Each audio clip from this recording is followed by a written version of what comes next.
বিসমিল্লাহির রহমানির রহিম فكلوا مما رزقكم الله حلالا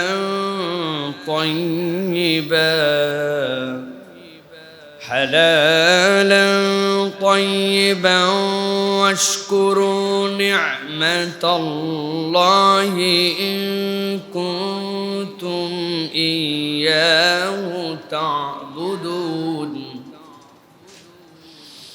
إنما حرم عليكم الميتة والدم ولحم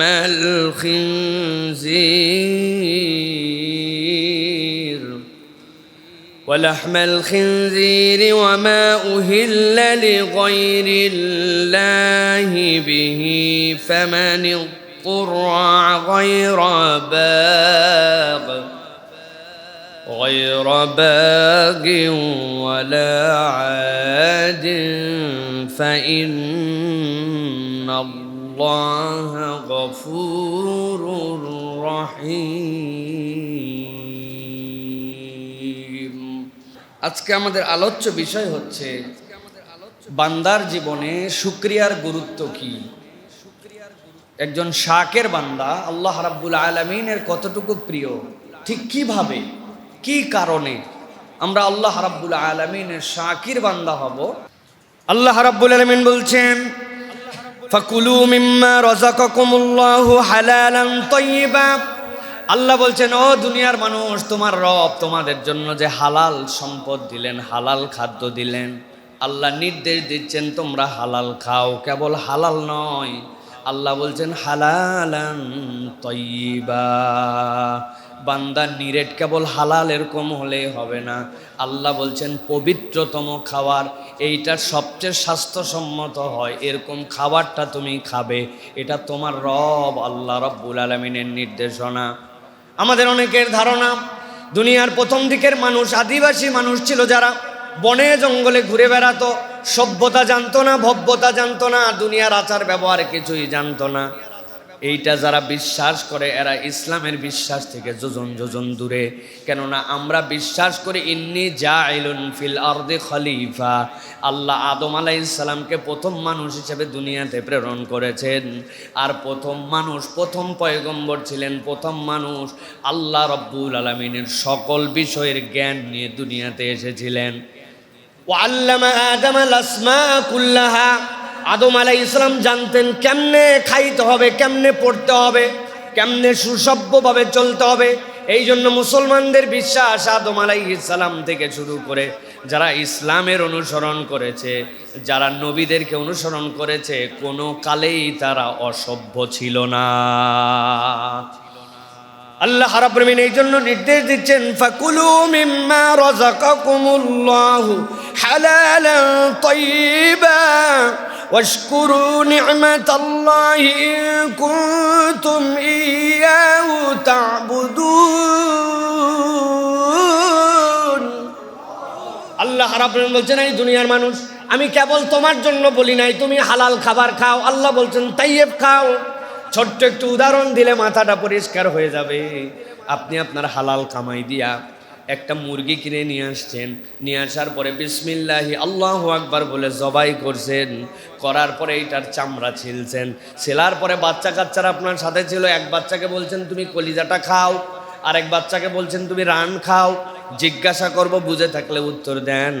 মুরগি জবাই করার পরে, পরিষ্কার করার পরে, বটি দিয়ে কাটার পরেই রানের গোস্ত যদি আপনার সন্তানকে দেন আর কলিজাটা আরেক সন্তানকে দেন, আর আপনি যদি কোনো গোস্তের অংশ খান, এটা আপনার জন্য খাওয়া হালাল না হারাম? হালাল না হারাম? হালাল আপনার জন্য।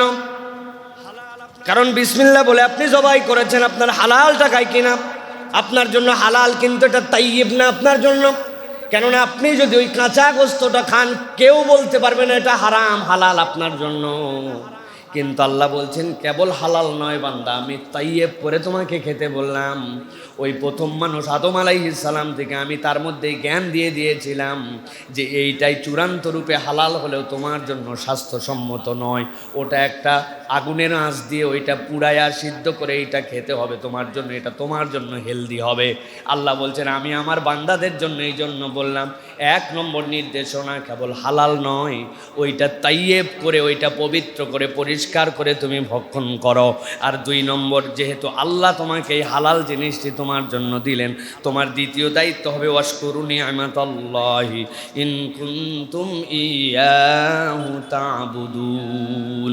আল্লাহ যে তোমাকে নিয়ামত দিলেন, এই নিয়ামতের কৃতজ্ঞতায় আল্লাহকে মাবুদ হিসেবে স্বীকার করে নিয়ে তুমি আল্লাহর কৃতজ্ঞ বান্দায় পর্যবসিত হও। সুবহানাল্লাহ। স্ট্রেট ফরওয়ার্ড নির্দেশনা। 1 নম্বর হালাল আর তৈয়ব খাও, আর 2 নম্বর আল্লাহর কৃতজ্ঞ হও। আল্লাহ রাব্বুল আলামিনের যে অনুগ্রহ তুমি পেলে, এই অনুগ্রহের কৃতজ্ঞতা আদায় করো। আল্লাহ রাব্বুল আমিন বলছেন আল্লাহর প্রকৃত দাস, প্রকৃত গোলাম হওয়ার জন্য একজন বান্দার বেসিক নির্দেশনা এইটা যদি চিন্তা করে, তার এর মধ্যে সব আছে। সুবহানাল্লাহ। বান্দা জানে আল্লাহর নির্দেশনা চুরি করা যাবে না, ঘুষ খাওয়া যাবে না, 2 নম্বর কামাই করা যাবে না, সুদের কারবারে জড়িত হওয়া যাবে না, মানুষকে ধোঁকা দিয়ে উপার্জন করা যাবে না। আপনি যদি এইগুলা করেন আপনার কামাইটুকু হালাল থাকবে না। রব্বুল আমিন বেসিক ঢুকায় দিয়েছেন, হালাল তুমি খাচ্ছ কারণ তোমার জীবন ধারণের জন্য তোমার হালাল লাগবে। আর বান্দা এই হালাল খাদ্য ভক্ষণের পর আল্লাহর কৃতজ্ঞতায় যদি একবার নিজেকে নিমজ্জিত করতে পারে, আল্লাহ ওই গোলামকে আল্লাহর নিজের বান্দা হিসাবে কবুল করে নিবে। সুবহানাল্লাহ। এরপরে আল্লাহ রাব্বুল আলামিন বলছেন আমি বেসিক কতগুলো জিনিস তোমাদের জন্য হারাম করে দিলাম। আল্লাহ বলছেন ইন্নামা হাররামা আলাইকুমুল মাইতাতা ওয়াদ-দামা ওয়া লাহমাল খিনজির ওয়া মা উহিল্লা লিগাইরিল্লাহি বিহি ফামান ইত্তারা গায়রা বাগিন ওয়ালা আদিন ফাইন্নাল্লাহা গফুরুর রহিম। আল্লাহ বলছেন তোমাদের জন্য হারাম করে দেওয়া হলো মৃত প্রাণী যেইগুলো আল্লাহর নামে উৎসর্গ করার আগে, আল্লাহর নামে জবেহ করার আগে যেইটা মারা গেছে। 2 নম্বরে তোমাদের জন্য রক্তকে হারাম করা হলো। 3 নম্বরে তোমাদের জন্য শূকরকে হারাম করে দেওয়া হলো। আল্লাহ রাব্বুল আমিন বলছেন আর ওই সকল প্রাণী যেইগুলা হালাল ছিল কিন্তু আল্লাহর নামে যেইগুলা জবেহ করা হয় নাই, এইগুলাও তোমাদের জন্য হারাম করা হলো। রব্বুল আমিন বলছেন তোমরা যদি আল্লাহ রব্বুল আমিনের এই নির্দেশনার ভিতরে থাকো, কখনো সীমা লঙ্ঘন করে যদি না যাও, জেনে রাখো এরপরেও যদি তোমাদের কোনো ভুলভ্রান্তি হয়ে থাকে, তোমরা তোমার রবকে গফুরুন হালিম পাবে। তোমার রব পরম দয়াময়, পরম ক্ষমাকারী। আল্লাহ এর দ্বারা বুঝাতে চান আল্লাহর হুদুদের মধ্যে যদি কোনো বান্দা সাধ্যের মধ্যে প্রচেষ্টা নিয়ে থাকে, তার জীবনের সর্বোচ্চ প্রচেষ্টা দিয়া বান্দা যদি আল্লাহর হালাল আর হারাম মেনে চলে, রব্বুল আমিন ওই বান্দাকে ক্ষমা করে দিবেন। সুবহানাল্লাহ। বাকি গুনাহ রব্বুল আমিন তার ক্ষমা করে দিবেন, কিন্তু আল্লাহর যে হুদুদ, এই হুদুদের মধ্যে আপনাকে থাকতে হবে। আল্লাহ রাব্বুল আলামিনের হদকে অতিক্রম করে যাওয়া যাবে না। নিজের মন মেজাজ দিয়া, নিজের বিবেক বুদ্ধি দিয়ে কখনো আল্লাহ রাব্বুল আলামিনের লাইটকে আল্লাহ রাব্বুল আমিন যে আপনার আমার জন্য যে বাউন্ডারি দিয়েছেন, এই বাউন্ডারি অতিক্রম করে চলে যাওয়া যাবে না। আমরা আমাদের মন পছন্দ ইসলাম পছন্দ করি, তাই না ভাই? মন পছন্দ ইসলাম, নামাজের ইসলাম ভাল লাগে, রোজার ইসলাম ভাল লাগে, বিয়েতে যে আল্লাহ রাব্বুল আলামিনের যে বিধিবিধান ওই ইসলাম আমার পছন্দ হয় না। আবার বিয়ের ইসলাম কারো পছন্দ হয়, পর্দার ইসলাম কারো পছন্দ হয় না। আবার কারো কারো দুনিয়ার সব পছন্দ হয়, কিন্তু আল্লাহর আইনে, আল্লাহর হুকুমতে, আল্লাহর নির্দেশনায়, আল্লাহর প্যানাল কোডে রাষ্ট্র চলুক, দেশ চলুক, সংসদ চলুক, এইটা আবার অনেকের পছন্দ হয় না। আছে না ভাই? বিভিন্ন কোয়ালিটির আমাদের মন পছন্দ ইসলাম নিয়ে আমরা চলি। এই জন্য আল্লাহ রাব্বুল আমিন সতর্ক করেছেন। আল্লাহ রাব্বুল আমিন বলছেন ফামানে তুররা গায়রা বাগিন ওয়ালা আদিন, তোমরা কখনো যেন সীমা লঙ্ঘন করে যেও না। আল্লাহ রাব্বুল আলামিন যে পর্যন্ত দেখাইছেন ওইটাকে ইচ্ছা ভরে অ্যাভয়েড করো না। বুঝায়ও না যে আমিও একটা বুঝি। আপনি একটু বুঝেন মানে আপনি কিচ্ছু বুঝেন না। আপনি একটু বুঝেন মানে আপনি কিচ্ছু বুঝেন না। বললেন এটার মানে কি? আমি অনেক সময় উদাহরণ দিয়ে বলি, এক লোক পুরা কোরআন শরীফের যা আছে সব মানে, কেবল সূরা নাসের ব্যাপারে তার একটু কথা আছে, যে সূরা নাসের বিষয়টা এখনো সে পুরাপুরি ক্লিয়ার করতে পারে নাই। যেহেতু কোরআনের 99.99% সে বুঝে, আর শুধু সূরা নাস টুকু ব্যাপারে আপত্তি আছে, বাকিটার আপত্তি নাই, তার মানে সে 99% মুসলমান, তাই তো ভাই? সূরা নাস নিয়েও তার আপত্তি নাই, শেষের দিকে ওই মালিকিন নাস ইলাহিন নাস মিন শারিল ওয়াসওয়াসিল খান্নাস আল্লাযী ইউওয়াসওয়িসু ফি সুদুরিন নাস, এইটুক নিয়ে একটু কথা আছে। ইউওয়াসওয়িসু এটা বোঝে না, সে চিন্তা করছে এটা নিয়ে আরো গবেষণা করে আমি একটা সিদ্ধান্তে আসবো, তাহলে সে 99.99% মুসলমান, তাই তো? ভালো করে কনসেপ্ট ক্লিয়ার করে নেন। কোরআনের কোনো একটা বিধিবিধান, কোনো একটা হুকুমের কোনো একটা মন্তব্য নিয়ে বান্দা যদি কোনো কথা বলে, 0% মুসলমান, তার ইসলামের মধ্যে থাকার আর কোনো সুযোগ নাই। অতএব পণ্ডিতি ফলানো যাবে না, উল্টাপাল্টা কথা বলা যাবে না প্রিয় ভাইরা। এই জন্য আল্লাহ রাব্বুল আলামিন আমাদেরকে সতর্ক করেছেন প্রিয় ভাইরা। তাহলে আমরা আজকে আমাদের বেসিক যে বিষয়টি জানার চেষ্টা করছি সেটি হচ্ছে, আল্লাহ বান্দাকে সফল করবেন বান্দার মধ্যে যদি দুইটা গুণ থাকে। একটা হচ্ছে হালাল সম্পদ খায়, হালাল উপার্জন করে, আর আল্লাহর প্রতি বান্দা কৃতজ্ঞ থাকে। এই দুই গুণ আছে যার, আল্লাহ রাব্বুল আলামিনের কাছে সফলতা আছে তার। সুবহানাল্লাহ। প্রিয় ভাইয়েরা, এজন্য বলা হয় যে সন্তুষ্টি হলো শকরের অন্তর্ভুক্ত। সন্তুষ্টি ছাড়া শুকরিয়া সম্ভব নয়। কথাগুলি কিন্তু একটু মন দিয়ে বুঝে নেবেন। সন্তুষ্টি হলো শকরের মধ্যে অন্তর্ভুক্ত। যেই বান্দার হৃদয়ে সন্তুষ্টি নাই, ওই বান্দা প্রকৃত শাকের হতে পারে না। এই জন্য বলা হয় যে ইমানের দুটি অংশ আছে। ইমানের দুটি অংশ আছে। শুকরিয়া হচ্ছে ইমানের অর্ধেক। একটা হচ্ছে শুকরিয়া বা কৃতজ্ঞতা, আর একটা হচ্ছে সবর বা ধৈর্য ধারণ। বান্দার শুকরিয়া এবং সবর দুইটাই বান্দার জন্য ইমানের অংশ। এবং মজার কথা, ফুকাহে কেরাম একটা অনন্য দৃষ্টান্ত উপস্থাপন করেছেন। তারা বলছেন, বান্দা যদি কোনো বিপদে পড়ে, তাহলে সে যে ধৈর্য ধারণ করে, বান্দার ধৈর্য ধারণের নির্দেশও আল্লাহর। এই ধৈর্য ধারণ করার কারণেও বান্দার আমল নামায় সওয়াব লেখা হয়। আবার বান্দা কিছু পেয়ে গেছে, পাওয়ার কারণে তার রবের প্রতি খুশি হয়েছে, রবের কৃতজ্ঞতা আদায় করছে। আল্লাহ বলছেন কৃতজ্ঞতা আদায় করো। এই কৃতজ্ঞতা আদায় করলেও ওই বান্দার সওয়াব হয়। এই জন্য বলা হয় মুমিনের বিষয়টা কতই না সৌন্দর্য, বিপদে পড়লেও সওয়াব, খুশি হলেও সওয়াব। সুবহানাল্লাহ। সওয়াবের বাহিরে ওর কোনো অবস্থান নাই। আল্লাহু আকবার। আল্লাহ রাব্বুল আলামিন এত চমৎকার করে আমাদের কাছে তার দ্বীন উপস্থাপন করে দিয়েছেন প্রিয় ভাইরা। এই জন্য আল্লাহর তার সৃষ্টি এবং আদেশের মূল হিসাবে শুকরিয়ার কথা বলেছেন। কেননা পৃথিবীতে দুনিয়ার মানুষের যত অনুগ্রহ লাভ, এই অনুগ্রহগুলো বান্দা কৃতজ্ঞতার মাধ্যমে পেয়ে থাকে। বান্দা যদি কৃতজ্ঞতার সাথে আল্লাহর শুকরিয়া করে, আল্লাহ রাব্বুল আলামিন তার প্রতি অনুগ্রহ বাড়ায় দেন। সুবহানাল্লাহ ওয়া বিহামদি। আল্লাহর একটা নাম হচ্ছে শাকির। আল্লাহর একটা নাম কি? শাকির। আল্লাহ রাব্বুল আলামিনের যেই বান্দারা আল্লাহর শুকরিয়া আদায় করে, আল্লাহ রাব্বুল আলামিন তার শাকের গুণের যে সত্তা, বান্দাকে ওই শাকেরের কাছে আল্লাহ পৌঁছায় দেন। সুবহানাল্লাহ। বুঝাতে পারি না। বান্দার যখন কৃতজ্ঞতা আদায় করে, তার রবের একটা নাম হচ্ছে শাকের। আপনার একজন বস আছেন যার 3 ধরনের গুণ আছে। বিপদে পড়লে সাহায্য করে, কথা বললে কথা শোনে, কেউ চাইলে ফিরাই দেয় না। এই 3টা গুণ ধরেন আপনার কোন একজন বসের। তাহলে আপনি যখন বিপদে পড়ছেন, উনার কাছে গেছেন, আপনাকে তখন তিনি সাহায্য করছেন। আপনাকে তো বিপদে পড়তে হবে আগে। আপনার অভাব হয়েছে, আপনি তার কাছে গিয়েছেন, উনি আপনার অভাব মিটাই দিয়েছে। তার মানে আপনাকে অভাবে পড়তে হয়েছে আগে। আপনার আমার রবের ওয়ালিল্লাহি আসমাউল হুসনা, আমার রবের 99টা নামের একটা নাম হচ্ছে শাকির, মানে তিনি কৃতজ্ঞ।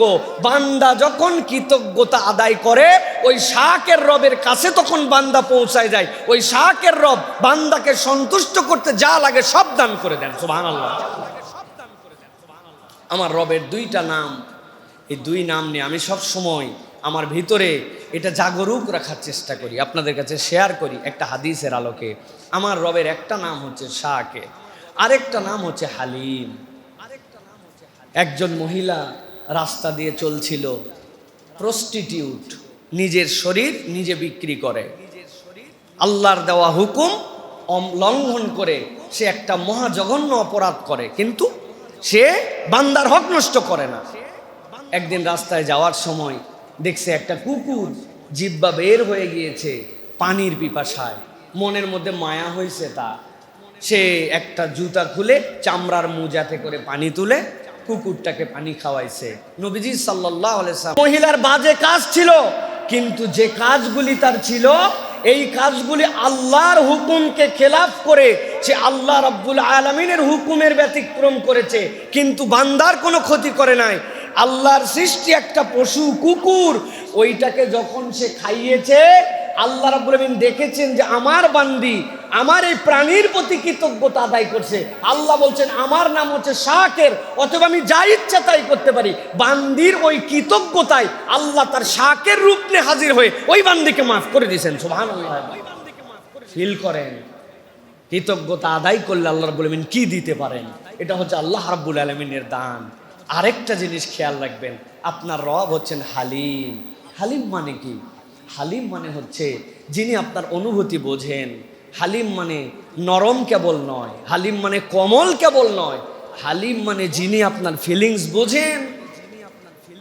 আমি উদাহরণ দেই, আপনার একটা ভাই মারা গেছে, আপনার একটা সন্তান মারা গেছে, আল্লাহ সকলের সন্তানকে হায়াতে তাইয়্যিবা দেন। ধরেন যে একটা সন্তান মারা গেছে 14-15 বছরের, বাপের জীবনে এই সন্তান যে মারা গেছে এর চেয়ে বড় দুঃখের আর কিছু হতে পারে না।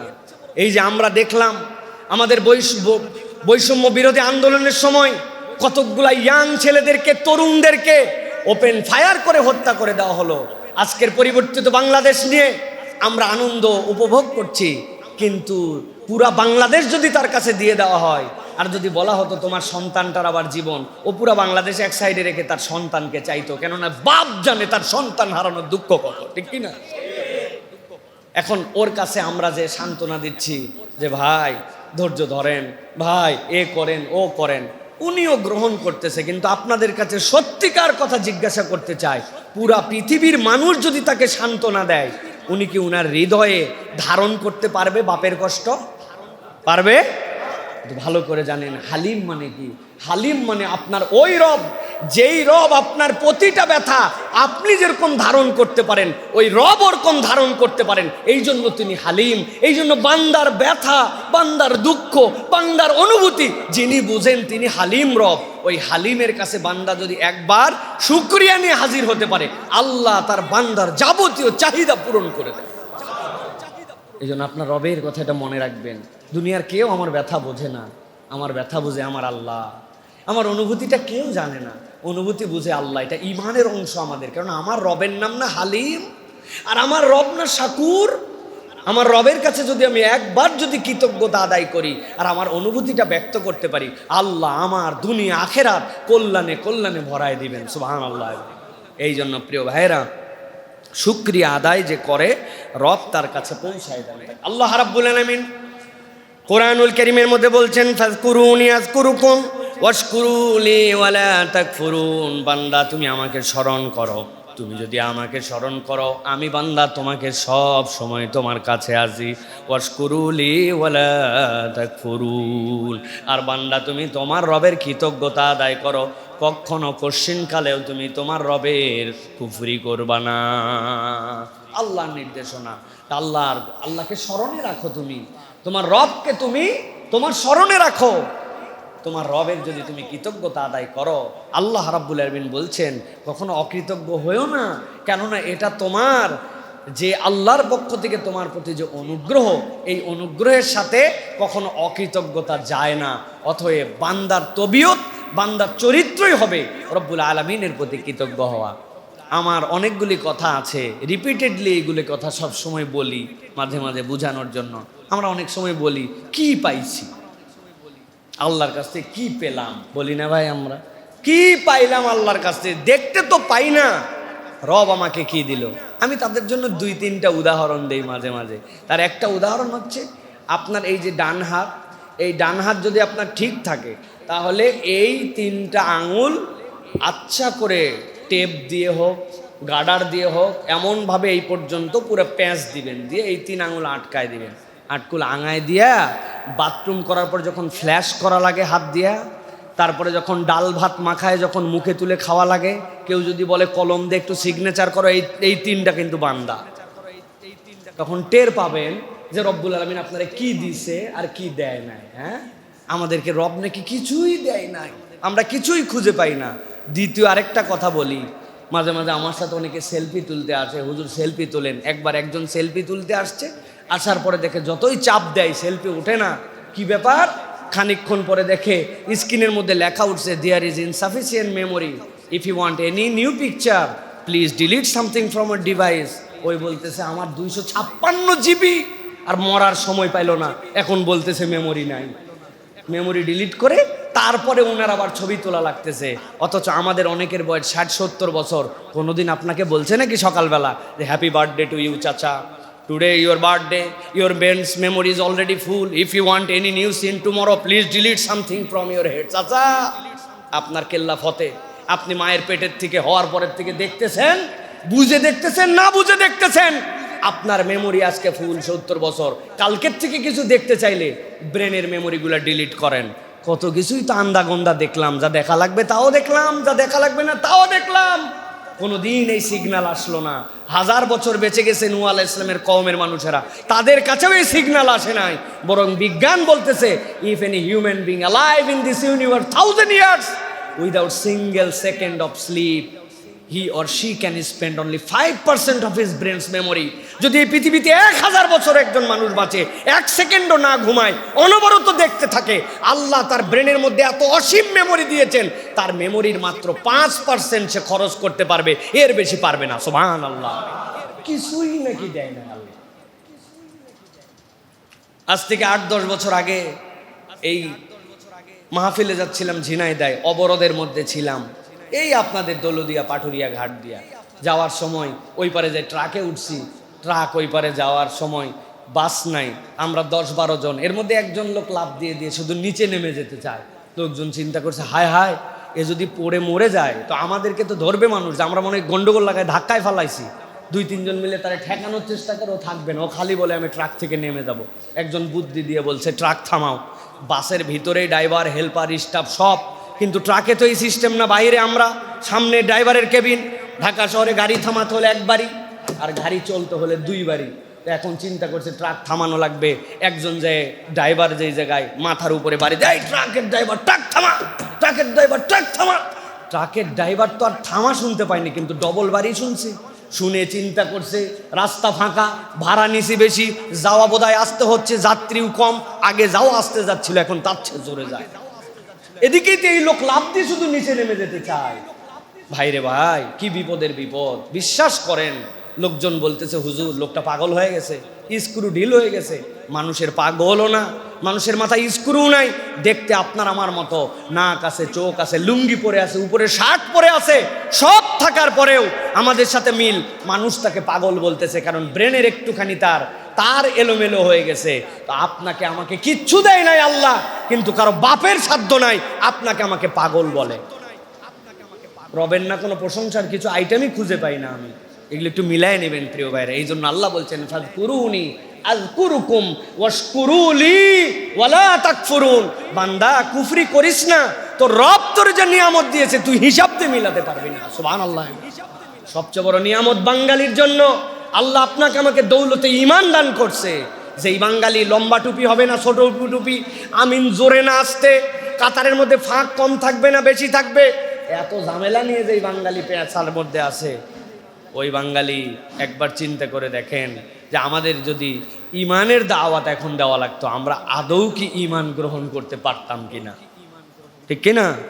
রব্বুল আলামিন আপনাকে আমাকে ঈমানের এই দৌলত দান করেছেন, এই জন্য আমাদেরকে রবের কৃতজ্ঞ থাকতে হবে। আল্লাহ রাব্বুল আলামিন বলছেন, যদি কৃতজ্ঞ থাকো কি হবে? আল্লাহ বলছেন, লা ইন শাকারতুম লা আযীদান্নাকুম ওয়া লা ইন কাফারতুম ইন্না আযাবি লাশাদীদ। এই আয়াতে কারিমার প্রেক্ষাপট অনেক দীর্ঘ। এটা উম্মতে মুহাম্মাদির আয়াত নয়, এটা মূসা আলাইহিস সালামের কওমের আয়াত। যেই সময় আল্লাহ তাদেরকে গোলামির জীবন থেকে মুক্তি দিয়েছিলেন, ফেরাউনের মতো একজন মানব হত্যাকারীর জীবন থেকে মুক্তি দিয়েছিলেন, যেই সময় আল্লাহ রাব্বুল আলামিন তাদেরকে স্বাধীন বানিয়ে দিয়েছিলেন, চোখের সামনে ফেরাউনকে ডুবাই দিয়েছিলেন আর তাদের জন্য মুক্ত বাতাসের ব্যবস্থা করে দিয়েছিলেন। ওই পারে ওঠার পরেই আল্লাহ মূসা আলাইহিস সালামকে দিয়ে বললেন, বলো যদি তোমরা কৃতজ্ঞতা আদায় করো, তোমরা যদি আল্লাহর কৃতজ্ঞ হও তোমাদের নিয়ামত বৃদ্ধি পাবে, আর যদি অকৃতজ্ঞ হও আল্লাহর এমন আযাবে নিপতিত হবে যেটা তোমরা কল্পনাও করতে পারবে না। আল্লাহ তাদেরকে দুইটাই দেখাইছেন।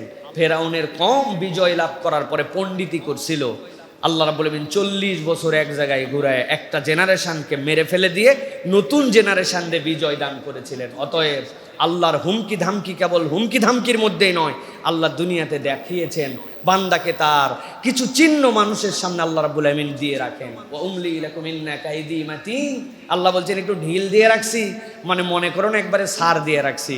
কত বড় বড় ঘটনা ঘটলো, কিছুই হলো না, কিন্তু কয়টা পোলাপান কি এক আন্দোলন দাঁড় করাইছিল, সেখান থেকে আল্লাহ রাব্বুল আলামিন এমন থাপ্পড় দেওয়া দিলেন যে এই থাপ্পড় কোনোদিন আর উঠবে না। এই থাপ্পড় আর কোনোদিন উঠবে ভাই? হ্যাঁ, কোনোদিন আর উঠবে না প্রিয় ভাইরা। অতএব আল্লাহ রাব্বুল আলামিন ছাড় দেন, কিন্তু রাব্বুল আলামিন ছেড়ে দেন না। আমরা যেন কখনো চূড়ান্ত অকৃতজ্ঞ না হয়ে যায়, আমরা যেন পাশবিক মানুষ না হয়ে যায়, আমরা যেন ধরাকে সরাজ্ঞান না করে ফেলি যে পাইছি তো পাইছি, আমি পাইছি, এটা যেন না করি। রব্বুল আলামিন কিন্তু এই উচিত শিক্ষা রব্বুল আলামিন দিয়ে ফেলেন। এই জন্য আল্লাহ রাব্বুল আলামিন বলছেন তোমরা কৃতজ্ঞ হও, অকৃতজ্ঞ হও না। শুকর করলে কি মিলে? আল্লাহ রাব্বুল আলামিন একটা চমৎকার কথা বলেছেন সূরা ইনসানের মধ্যে ৭৬ নম্বর সূরা, এই সূরার ২২ নম্বর আয়াতের মধ্যে আল্লাহ বলছেন, ইন্না হাযা কানা লাকুম জাযাআন ওয়া কানা সা'য়ুকুম মাশকুরা। আল্লাহ বলছেন বান্দা যদি আল্লাহর কৃতজ্ঞ হয়, আমি রব তোমাদের জন্য জানায় রাখলাম তোমাদের জন্য পুরস্কার থাকবে, আর তোমাদের যে উত্তম প্রচেষ্টাটা তুমি করেছ আল্লাহর কৃতজ্ঞতা আদায়ের, আল্লাহ বলছেন এই প্রচেষ্টার স্বীকৃতিটাও আল্লাহ রাব্বুল আলামিন তোমাকে দিয়ে দিবেন। সুবহানাল্লাহ, কি সুবহানাল্লাহ! এইগুলো আসলে হৃদয় দিয়ে অনুভব করার কথা। কানা সাইয়ুহুম মাশকুরা, এটা হচ্ছে আপনি কৃতজ্ঞ হচ্ছেন, আল্লাহ রাব্বুল আলামিন এর জন্য আপনাকে রিওয়ার্ড দিবেন। আবার আপনি যে কৃতজ্ঞ হচ্ছেন এইটার জন্য আল্লাহ আপনাকে কৃতজ্ঞ বান্দার স্বীকৃতিও দান করবেন। সুবহানাল্লাহ!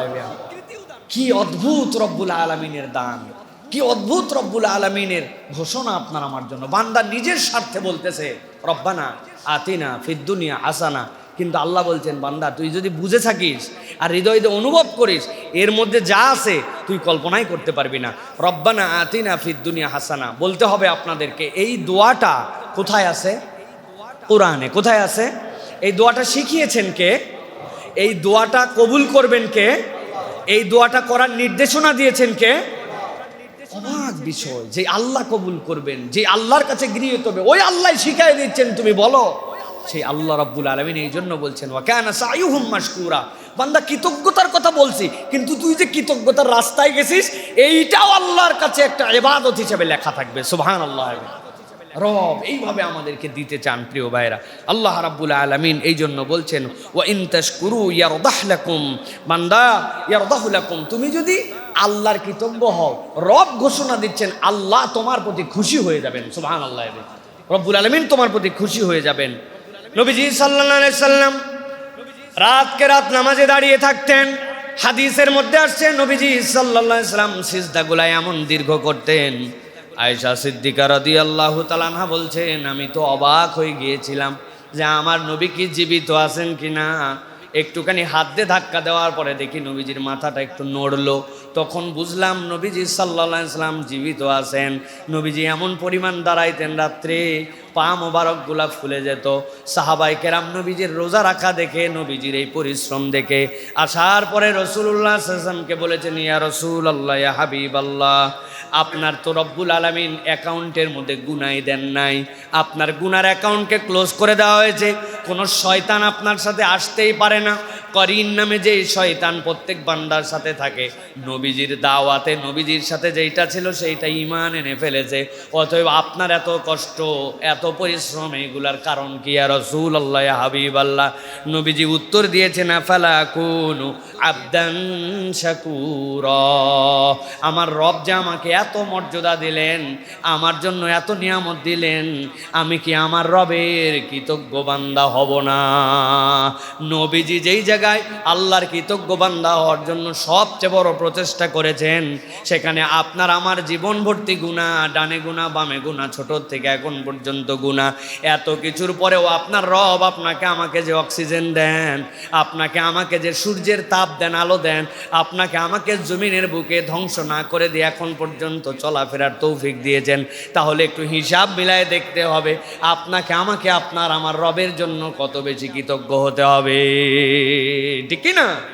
রব্বুল আলামিন যেটা আমাকে দিচ্ছেন, মনে করেন না একটু দান করছি, খরচ করছি, আল্লাহর ঘরে আসি, নামাজ কালাম পড়ি, এই জন্য মনে হয় আমার রব আমাকে দিতে বাধ্য। এটা যদি ভাবেন, ধ্বংস অনিবার্য।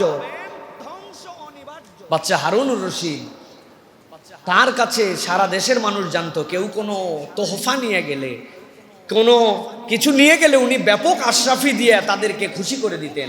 প্রান্তিক জনপদের এক কৃষক, তার বউ তাকে বলছে, কত লোক বাচ্চা হারুনুর রশিদের কাছে এই সেই হাদিয়া নিয়ে যায়, তার থেকে দ্বিগুণ হাদিয়া নিয়ে চলে আসলো। ভাগ্যের পরিবর্তন হয়ে গেল, তুমি একটু কিছু নিয়ে যাও না। কই, আমাদেরই সংসার চলে না, আমি আবার কি নিয়ে যাব?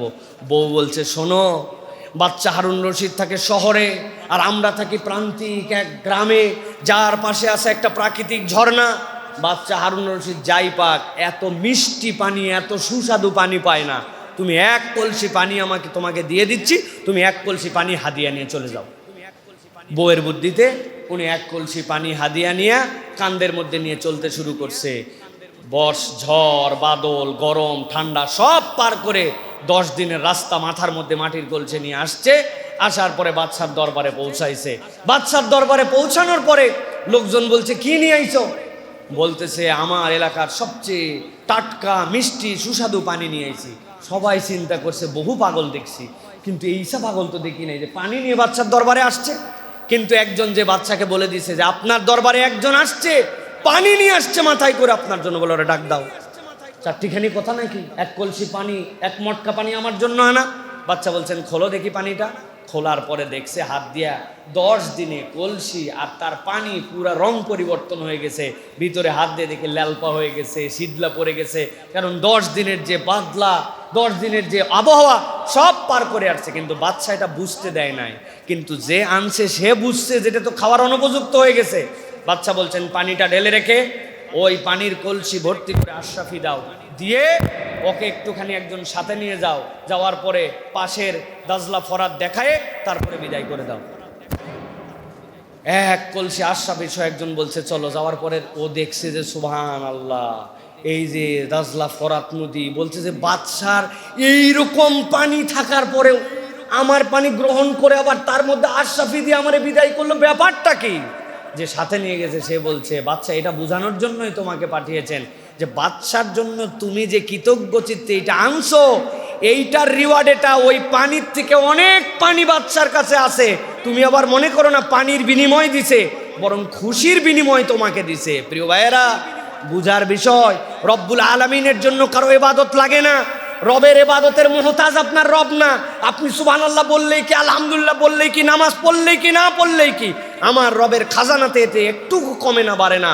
বরং বান্দা যখন আল্লাহর জন্য কৃতজ্ঞ হয়, আল্লাহ রাব্বুল আমিন এই কৃতজ্ঞতার স্বরূপে আপনাকে আমাকে নিয়ামত দেন। সুবহানাল্লাহ, রবের অভাব পড়ে নাই যে আপনার কৃতজ্ঞ হলে আপনার রব আপনার জন্য এটা কৃতজ্ঞ হবেন, বরং আপনি আপনার আমার জীবনে যত নিয়ামত পাই, এই নিয়ামতগুলো রবের অনুগ্রহ, আপনার আমার ইবাদত নয়। এই জন্য নবীজি বলেছেন, কিয়ামতের দিনে তোমার নামাজ, তোমার কালাম, তোমার হজ, এইগুলো তোমাকে মুক্তি দিবে। ভেবো না, ভেবো না, বরং তোমার রবের দয়া না থাকলে কোনো বান্দা ওই দিন মুক্তি পাবে না।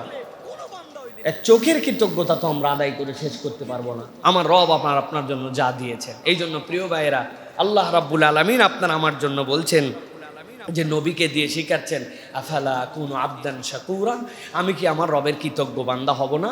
আপনাকে আমাকেও বলতে হবে এই কথা যে আমি কি আমার রবের কৃতজ্ঞ বান্দা হব না? আমার রব আমার প্রতি যে নিয়ামত দিলেন আমি কি কৃতজ্ঞ হব না?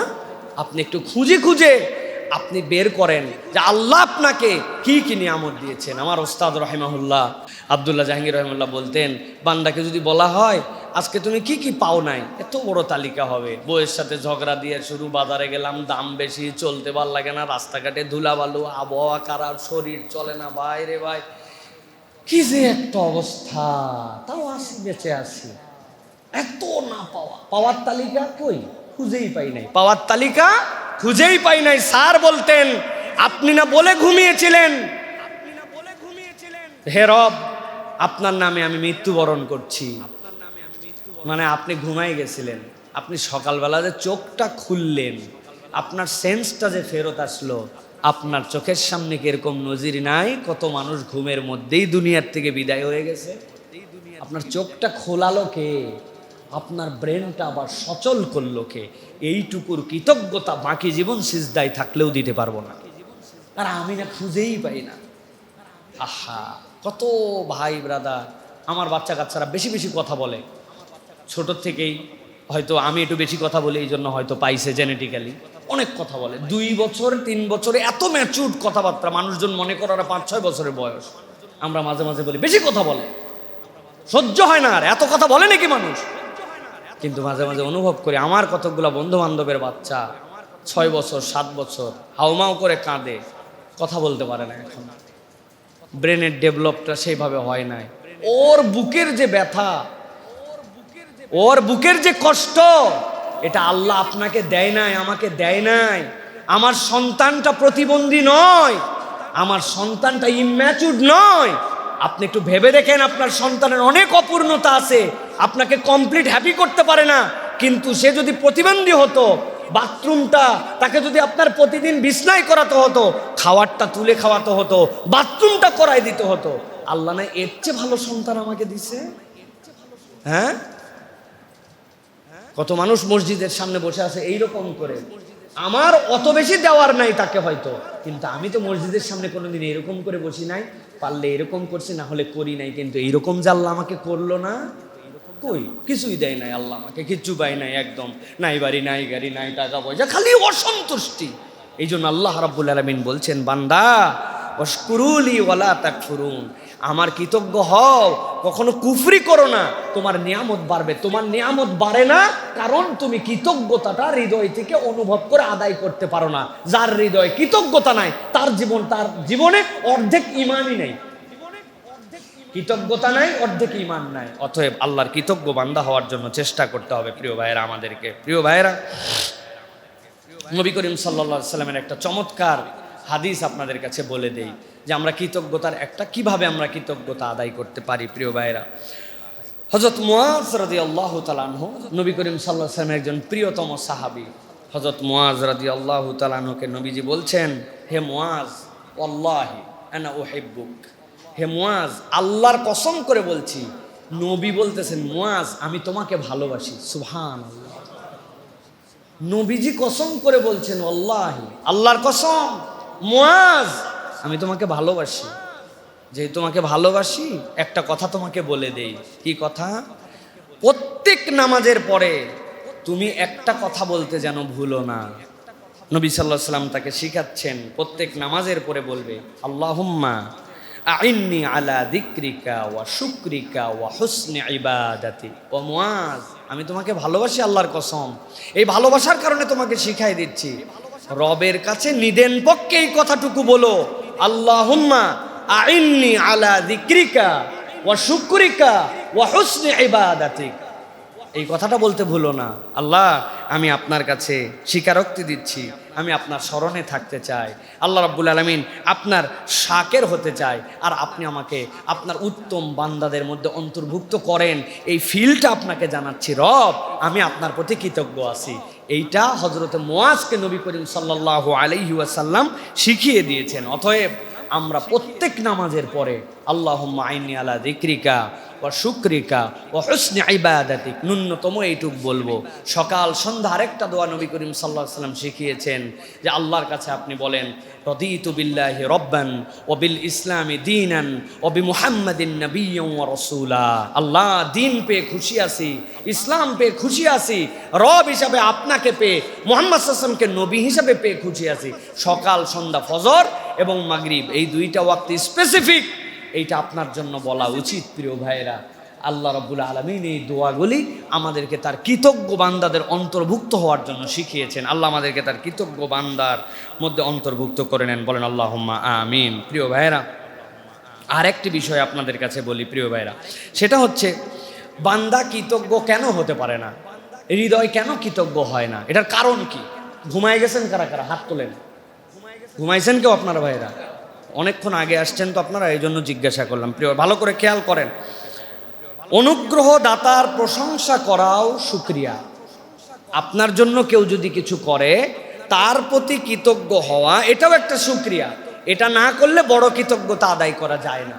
ভালো করে বুঝেন, নবীজি সাল্লাল্লাহু আলাইহি ওয়াসাল্লাম বলছেন, মাল্লাম ইয়াশকুরিল কলিল লাম ইয়াশকুরিল কাসীর ওয়া মাল্লাম ইয়াশকুরিন নাস লাম ইয়াশকুরিল্লাহ। যে অল্প বিষয় পেয়ে শুকরিয়া করতে পারে না, অধিক বিষয়ের কৃতজ্ঞতা সে করতে পারে না। যে মানুষের কৃতজ্ঞ হতে পারে না, সে আল্লাহর কৃতজ্ঞতা প্রকৃতার্থে আদায় করতে পারে না। প্রিয় ভাইয়েরা, এই জন্য কেউ যদি আপনার জন্য ছোট্ট থেকে ছোট্ট উপকার করে, কল্যাণ করে, তার কৃতজ্ঞতা আদায় করতে হবে। নবীজি সাল্লাল্লাহু আলাইহি সাল্লামের থেকে বড় ম্যানার, নবীজি সাল্লাল্লাহু আলাইহি সাল্লামের থেকে বড় আদর্শ আর কেউ শিখাতে পারে নাই। নবীজি বলছেন, কিছু না পারলেও বলো জাযাকুমুল্লাহ খাইর, জাযাকাল্লাহ খাইর, এইটুকু যদি বলো তারপরেও একটা হক আদায় হয়ে যাবে। আমাদের মুখ দিয়ে ধন্যবাদ বের হয় না, আমাদের মুখ দিয়ে কৃতজ্ঞতা বের হয় না। একজন আপনাকে একটা মেসেজ পাঠাইছে, দেখছি তো না, আপনি তার একটা রিয়াক্ট অন্তত পক্ষে দিতে পারেন, যে এইটা আমি একটা রিয়াক্ট করলাম তাকে, যে আমাকে উনি একটা মেসেজ পাঠিয়েছেন, আমি এটা নিলাম। এইটুকু ন্যূনতম একটা কৃতজ্ঞতা আপনার পক্ষ থেকে। মানুষকে ধন্যবাদ দেওয়া, কেউ আপনার জন্য একটুখানি কল্যাণ করেছে, তাকে ন্যূনতম উপকার করা। এটা লেয়ারগুলো আপনাদের কাছে বলেছি এর আগে, যে কমসে কম 4টা ধরন আছে। আপনি তার জন্য নিম্ন স্তর হচ্ছে তার জন্য দোয়া করা।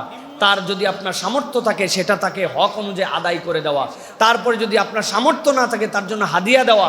তারপরে যদি আপনার সামর্থ্য না থাকে তাহলে অন্ততপক্ষে মুখ দিয়ে কৃতজ্ঞ এই কথাটুকু বলা। এটা রাসূলুল্লাহ সাল্লাল্লাহু আলাইহি ওয়াসাল্লামের শেখানো ম্যানার্স আমাদের জন্য, কিন্তু আমরা এটা আদায় করি না। এইটা যদি আদায় না করি, রবের কৃতজ্ঞতা পূর্ণভাবে আমরা আদায় করতে পারবো না। এটা কিন্তু মাথার মধ্যে আমাদের গেঁথে রাখতে হবে প্রিয় ভাইরা। এই জন্য বলা হয় যে আমরা আল্লাহ রাব্বুল আলামিনের কৃতজ্ঞ না হলে, আমরা কখন আল্লাহর কৃতজ্ঞ হতে চাইলে দুনিয়ার মানুষের কৃতজ্ঞ হতে হবে। আল্লাহ যেন আমাদেরকে তৌফিক দান করেন।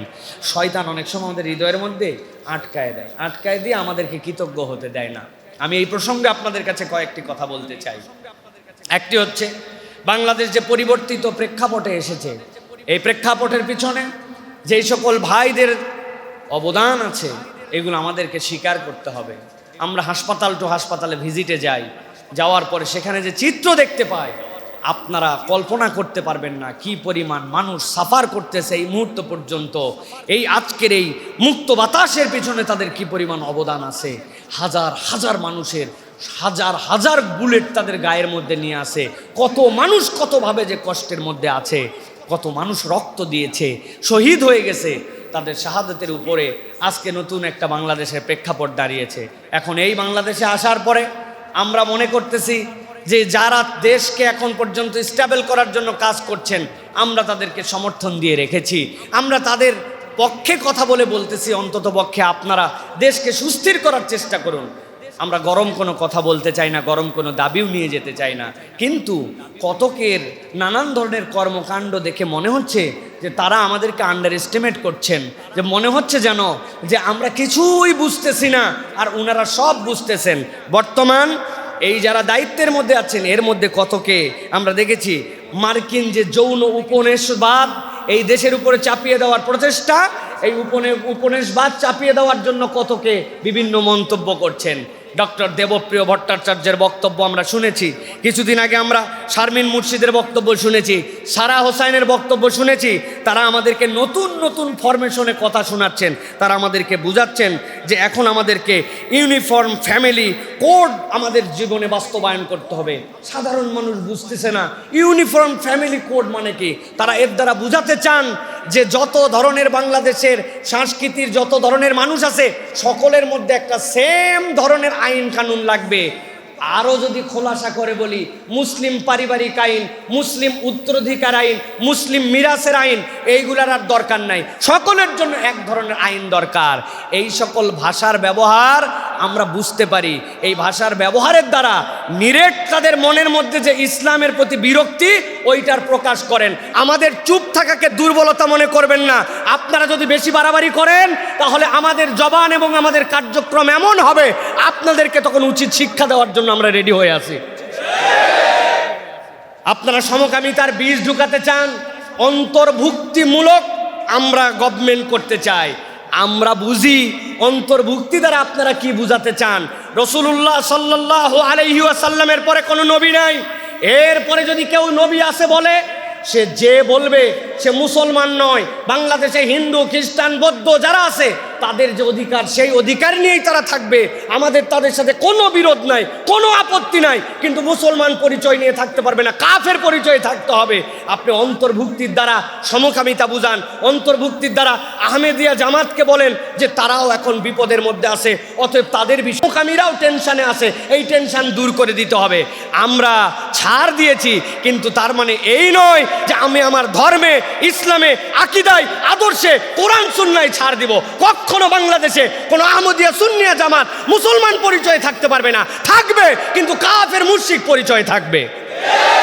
যারা তাদের পক্ষে কথা বলবে, আমাদের জবান খুলালে আমরা আবার যেই রকম রক্ত দেওয়া দেখেছেন, এই রক্ত দেওয়া কিছুই দেখেন নাই।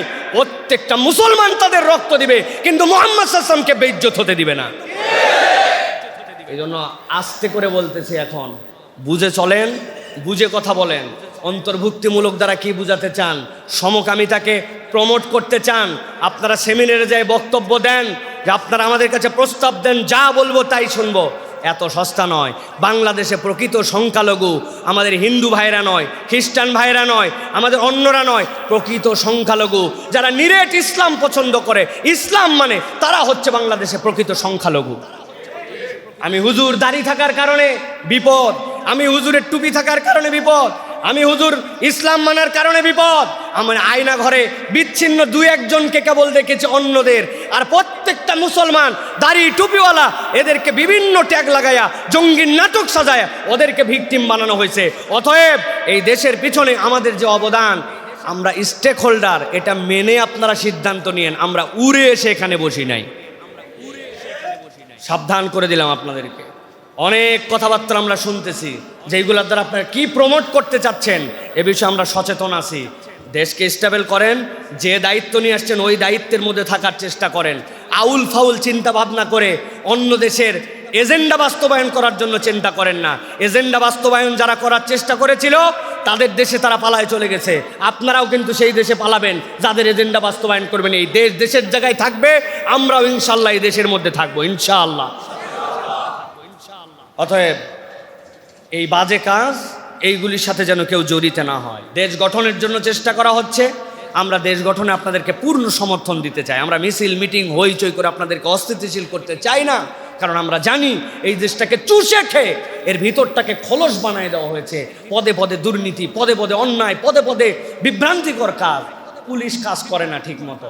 আমি নিজে মাঝে মাঝে দেখি এই জায়গাতে জ্যাম বেঁধে যায়, পুলিশ ওই সামনে বসে থাকে, টিআই বসে থাকে, সার্জেন্ট বসে থাকে ওই জায়গায়। কারণ কি? কারণ হচ্ছে যে বদভ্যাস যেটা ছিল আগে, বদভ্যাসের লজেন্সটা আর চুষতে পারে না, ঠিক না? প্রশাসনের ভিতরে এখন পর্যন্ত নীরব কর্মবিরতির মতো চলতেছে। আপনি চিন্তা করেন, সরকার ঘোষণা দিয়েছে যারা সেটেলমেন্ট অফিসারে যারা আছে, যারা ভূমি মন্ত্রণালয়ে ভূমি সহ এই কাজ করে, আপনাদের সম্পদের হিসাব দিতে হবে, ওনা কর্মবিরতিতে যাচ্ছে। আপনারা স্ট্রিক হন, কর্মবিরতি করলে সারা জীবনের জন্য কর্ম থেকে বাদ দেন। এই দেশে এরকম কোটি ছেলে আছে উপযুক্ত, তাদেরকে ওই জায়গায় বসান। তুমি হয় তোমার সম্পদের হিসাব দিবে, যে অবৈধ সম্পদকে সরকারের কাছে সমর্পণ করবে, নয় এইরকম কোনো 2 নম্বর লোকের আর চাকরির দরকার নাই, ঠিক কিনা? ভণ্ডামো বহু দেখেছি আমরা, আর ভণ্ডামুর দেশ দেখতে চাই না। মহল্লার মধ্যেও সিদ্ধান্ত নেন, কেউ যদি মদ মাদকতা অন্যায় এইগুলোর সাথে জড়িত থাকে, আমরা আমাদের এই মহল্লাকে পরিষ্কার করতে চাই, তালিকা জমা দিবেন, নিজে প্রিন্ট করে মসজিদের সামনে লম্বা করে ছবি সহ টাঙাই দিব, তারপরে কে মসজিদের সামনে থেকে এটা সরায় আমারে খবর দিয়েন, দেখবনি কত বড় হিম্মত। এলাকায় কোনো মদ মাদকতা এবং যুব সমাজ নষ্ট হয়ে এরকম কোনো কার্যকলাপ চলবে না, এটা শেষ কথা। রাজি আছেন আপনারা?